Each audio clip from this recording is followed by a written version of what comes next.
కేసీఆర్ గారిని స్ఫూర్తిగా తీసుకుని చంద్రబాబు నాయుడు గారు 100 సంక్షేమ కార్యక్రమాలు చేశారు. తల్లి డ్వాక్రా సంఘాలు పెట్టింది చంద్రబాబు నాయుడు గారు. దీపం పథకం ద్వారా ఉచితంగా గ్యాస్ కనెక్షన్ ఇచ్చింది చంద్రబాబు నాయుడు గారు. పసుపు కుంకుమ ఇచ్చారు. పండగ వస్తే పండగ కానుకలు ఇచ్చారు. ఇంట్లో మీరు భోజనం ఉండకపోయినా పర్వాలేదు, అన్న క్యాంటీన్కి వెళ్ళి భోజనం చేయండి అని అన్న క్యాంటీన్ కూడా ఓపెన్ చేసిన వ్యక్తి చంద్రబాబు నాయుడు గారు. పిల్లలకి స్కూల్ ఫీ రీఎంబర్స్మెంట్, మన పిల్లల్ని విదేశాల్లో చదివించాలంటే విదేశీ విద్య తీసుకొచ్చారు. ఇట్లా 100 సంక్షేమ కార్యక్రమాలు చేసిన వ్యక్తి చంద్రబాబు నాయుడు గారు.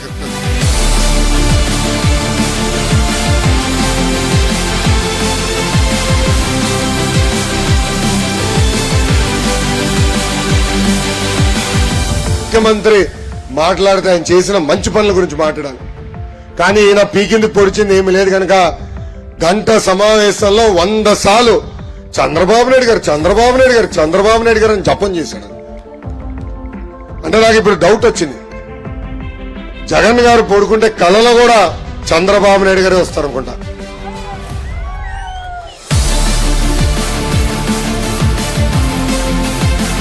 కానీ ఈ పెత్తందారు జగన్ కి తెలియదు సైకిల్ విలువ, గ్లాస్ విలువ తెలియదు. తల్లి సైకిల్ అనేది పేదవాడి చైతన్య రథం.